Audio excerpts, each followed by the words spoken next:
ये तानी तारा घर में हम नहीं रहो। हमारे घर में ना रह।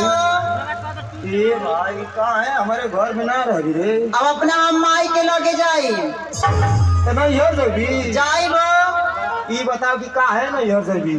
सुना एक बार जब कह देनी कि हमारे घर में क्या कमी है बता। तेरा घर में अरे बाप रे बाप कमी देखी तो कमी है कमी बा। अरे तो बताई भी का तेरे घर में है कुछ की ना का ना है बताओ तो ये जनतन के बताओ।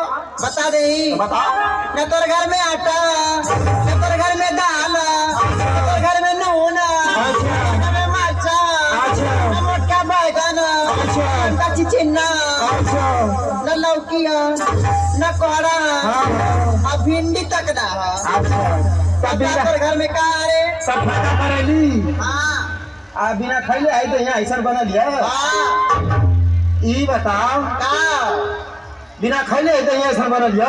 अरे आई छमर आई कुछ छा तो था देखा तो एक चूहा था। तो ये पंचो हम तो आन लोग से कहत ये भगवान से ना कहत हई। एकर बाप ससुरा यही घर पर जब आयल हमारे बाबूजी का नाम इज्जत से ले नहीं मारम लता से ना आ जानत हवा मोरे बाबू के गोड़े पर पगड़ी धई के ये भैया बियावा कहिला मोर बिटिवा उड़रा थिया आगा थिया रोज पकड़ा थिया। मोर बाप गऊ आदमी सीधा साधा भैया बियाह कहिए फेंक देवे। आई भैया सीख जवन की पहले जमाना का बा जब झड़ गई बालू उजर का लगायल रहो में हमार कवन दोष है। अरे आई ठमत अच्छा कहाँ गेला तोर बाप ससुरा रे? हमार बाबूजी कहाँ गेले बता। हमार बाबूजी देना वही पता लेके चढ़ल बाड़े रे पहला चढ़ल रे हमारे बाबूजी का देने की पहिर और के चमकत बाड़े रे।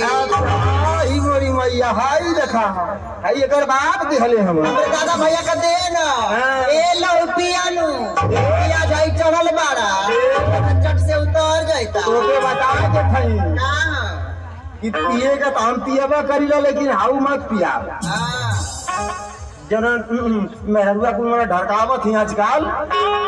लेकिन सुना हमार बाबूजी अरे हमार बाबूजी तो के बड़ी कुछ दे ले बाड़े का तो गिनवा दे यहाँ पे गिनवा गिनवा गिनवा दे गिनवा दे अगर असले बाप का बेटी हो कभी अरे बाप रे बाप तो गिनवा दे गिनवा दी सुना दहाई माई बाप को जनता पंच सुनत बा। अच्छा हमारा अभिनंदन भैया भी सुनत रे और सत्या भैया भी आयल बाड़े।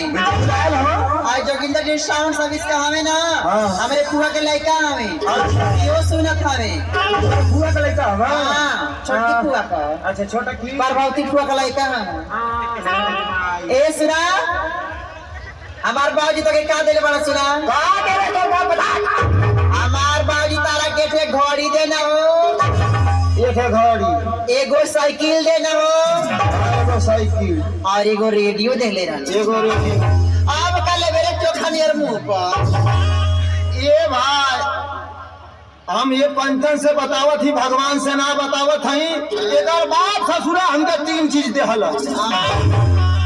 ये जो घड़ी देहल जो कबो दिन में 12 बजे ना कइले रेडियो ऐसा देहलस कबो दिन में सनसनाई बना चाहिए और साइकिल ऐसा देहलस कि जब चली तो फाक देना छुछेवा फेंक दे जब चली फाक देना छुछेवा फेंक रेडियो ना सनसना कब्बो से लगौले के बाद ना सनसना कैसे हाय हाय बोले लगे रे तू जब नयका सलवा निकाल के पुरनका लगा दे ना तो बीबी सिलेंडर पकड़ रहा हाय हाय हाय खर खर खर खर खर खर खर खर कर हमार बाबूजी के तो ना देना आ तोर बाप तो गलवा हमके का देला रे कर माटी लग जाओ अरे का बुरखन दे हमारे बाप का काज कर दी नदी में उठाई ले जा हमारे बाप का काज कर दी अरे आई के कर पहले बाप लोग के नाम के का देला रे तिरभावना आई के कर पहले आई कावर रे आई के कर पहले गिनान के सुप पर ले सो रहो मैं पहले वाली गिनाव कवन कवन चीज अरे आई है बेलौजिया के कर पहले आई ये हमार भैया देले बाड़े आई मत आई मगा सुतावा ये हमार भैया देले देले बाड़े आई इंजीनियर पर को मंटिका बा हाँ। ये हमार पापा देले हवे आई सड़िया यो हमार पापा देले हवे आई तीन को लड़का बा ये तुम्हार ना हो अरे काहे काहे तू हो तो नहीं रे का देले ये बात गलत लेकिन ये सुना हां ऐसे ना कहल जाला कैसे कहल जाला उससे हम बड़ा प्यार करीला हमसे आही मोरी माई